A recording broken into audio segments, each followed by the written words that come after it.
Welcome back, everybody. Today we're debuting a new car on the channel. It's awesome, it's mine, I love it. But before I show you, let's take it all the way back to where it started. The year is 1989. The Berlin Wall is finally torn down. Nintendo introduces its Game Boy. Milli Vanilli's Blame It on the Rain hits #1 on the Billboard Top 100. But somewhere, some rich hotshot lawyer buys his wife what she thinks is just the coolest car. But little does she know, this car has something greater in its future. Here it is, everybody, the E30. I've had about 3 of these, and this is my 4th one. I've always had to sell all of my others for some reason or another. I needed a family van, or I was buying a house, so I just needed to get some money together.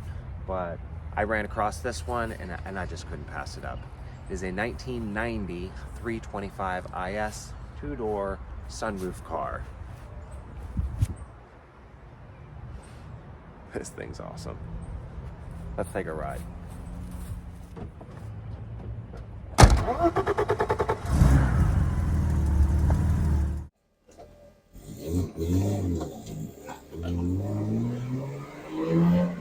I know I'm sweating a little, but I got the AC on, and it's trying. Yes, an E30. Oh my gosh, I am so excited. Like I said, I've had a few of these before, and they are without a doubt one of the most awesome cars I've ever had. You know, I may have grown up, dreaming about Porsches and Lamborghinis and Ferraris, but in all reality, this thing really is a dream car for me. It's got just about everything that you could want. It's got great styling, great handling, perfect balance, 50-50. It's got just enough power to have a little fun, but not get yourself into too much trouble. Came from the factory with about 168, so about VR6 power, which is not bad. This one is, I feel, a little underpowered, so I'm still kind of working on some of the issues that comes along with buying a 30-something-year-old used car. Now, since I bought the car, it's passed all of its quality check tests. Now, that doesn't mean things haven't happened, but there are certain tests that you must run a used car through when you buy it. And the first test was the long drive test. I picked it up, and what the guy said was Lakeland, which ended up being southwest Lakeland, so it was about 60 miles away. It was a good hour and a half drive from where I bought it. So first test right away, long drive, hour and a half long, drove all the way home, did fine. It went through a lot of fuel, which I noticed was one of the first problems, but we'll get to that a little later. But nevertheless, it didn't overheat. It actually ran fairly cool, and no sputtering. It did pull a little bit, but we'll get into that later as well. So first test passed. So the second test was the rain test. I've bought cars in the past where everything seems fine and dandy, but you're a few weeks in, it starts raining real hard, and the next thing you know, the car shuts off, or you have no lights, or something got wet and totally screwed something up, and you got to wait for it to dry before it'll start again, or you got to replace a relay every time it gets old, whatever it is.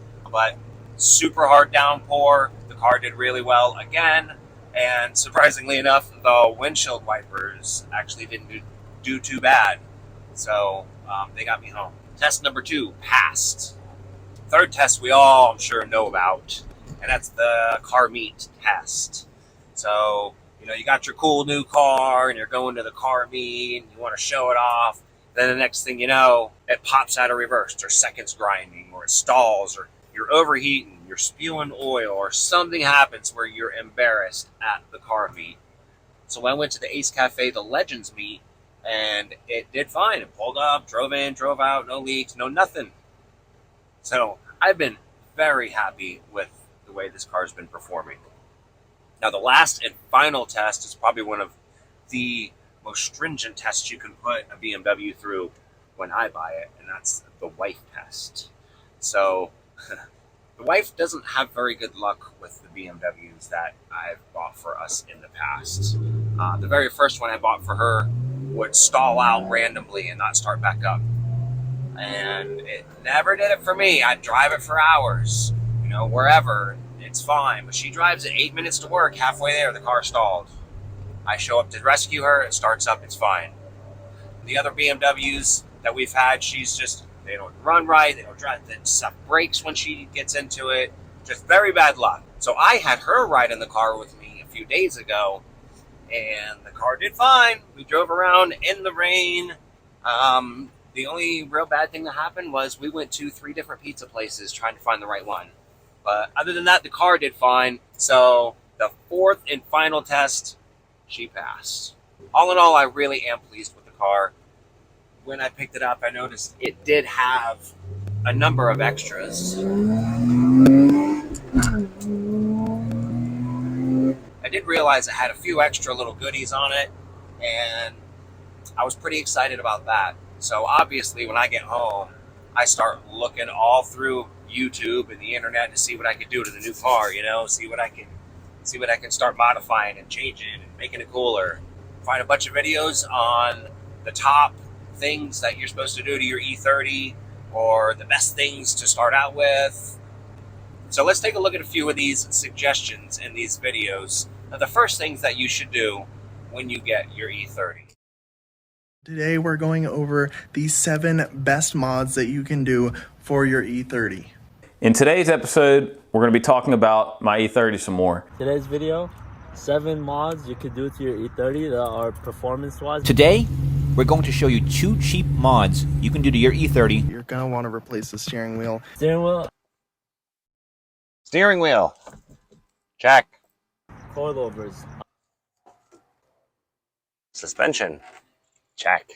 Third one is your diff. It is 1990 325 IS. A strut bar. Strut bar. Check. And in the rear, score. Intake elbow. Intake boot. Brake lines. Brakes. And you can't see them, but they have stainless braided lines on here. Wheel spacer. Spacers. Exhaust. Exhaust. Z3 shifter. Short throw shifter. You want steering rack in the car, E36 M3. You could get the Z3. The steering rack. And the rack and pinion, I've replaced it to a Z3. Now, most of the E30 racks leak, and I'm assuming this one is no different because it does not work. So I went ahead and already picked up a Z3 rack. I got the bushings I need to replace it. It's an airbag car, so it's just going to need the bushings and then a hole cut in the firewall. But as you can see, that's a little bit thicker. If you know anything about what I'm doing here, this bushing just goes right here to make up for the space that this is too big. Anyway, I was already addressing the steering rack issue because I already knew about the common swap. And when I looked up the videos, that's what I found as a must-do. So That leads me to my next modification, are these flares. no flares. However, I think I'm going to pass on that one for now. I really like the way it looks the way it is with just the spacers and the factory wheels. But we may revisit that later in the form of the over fender. But that's not for a while. Yeah, most of the things that they suggest have already been done to this car. So you may ask yourself, what do I do now?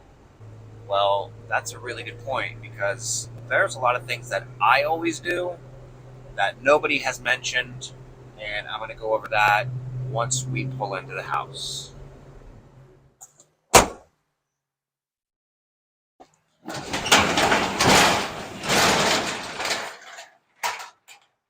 All right, so the first thing that I do, which I think is the most important thing you can do when you buy a used car, is get a book. Now, I have these 2 books here. One is a Haynes, one is a Chilton's.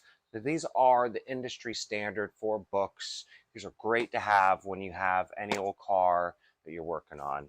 But when you own a BMW or a Volkswagen, these books here are really good for one thing and one thing only. That's the trash. Because if you don't invest in a Bentley, this guy here, you're just wasting your time.